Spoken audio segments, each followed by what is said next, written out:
السلام علیکم ورحمۃ اللہ وبرکاتہ۔ الحمدللہ رب العالمین والصلاة والسلام علی اشرف الانبیاء والمرسلین نبینا محمد وآلہ وصحبہ اجمعین۔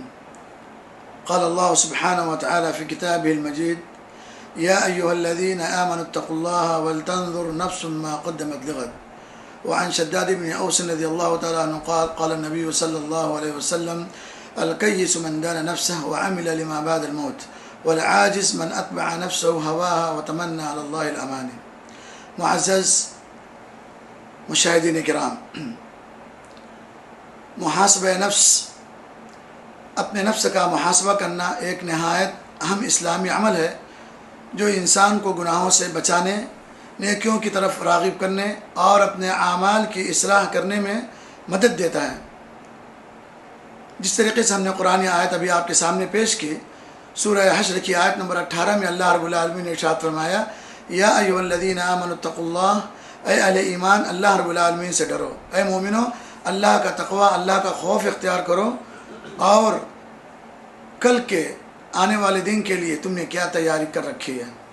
یعنی اللہ رب العالمین فرما رہے ہیں اے ایمان والو اللہ سے ڈرو، اور ہر شخص دیکھے کہ اس نے کل یعنی آخرت کے لیے کیا بھیجا ہے۔ یہ آیت ہمیں اپنے اعمال کا جائزہ لینے اور ان پر غور کرنے کا حکم دیتی ہے۔ جیسا کہ اللہ کے رسول کے حدیث آپ نے فرمایا کہ عقل مند انسان وہ ہے جو اپنے نفس کا محاسبہ کرتا ہے اور ایسا عمل کرتا ہے کہ مرنے کے بعد وہ عمل اسے کامیابی نصیب فرمائے، مرنے کے بعد وہ عمل اسے کامیاب دے، اعمال صالحہ کرتا ہے تاکہ وفات کے بعد وہ عمل اسے کامیاب دے۔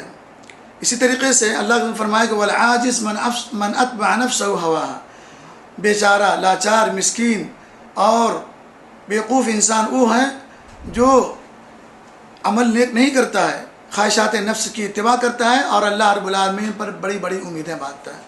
یعنی صرف زبانی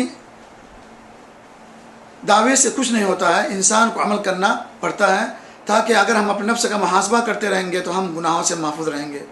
جیسا کہ حضرت عمر بن خطاب رضی اللہ تعالیٰ عنہ کا قول ہے، آپ نے فرمایا: حاسبوا انفسکم قبل ان تحاسبوا وزنوا اعمالکم قبل ان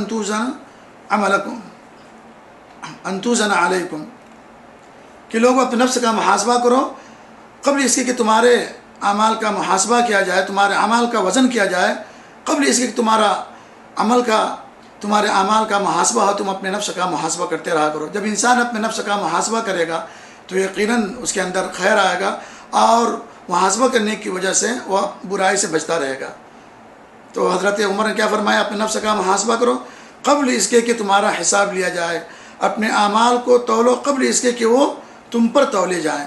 امام ابن قیم رحمۃ اللہ علیہ فرماتے ہیں کہ جس نے اپنے نفس کا محاسبہ دنیا میں کر لیا اس کا حساب قیامت میں آسان ہوگا، اور جو غافل رہا وہ قیامت کے دن نادم ہوگا۔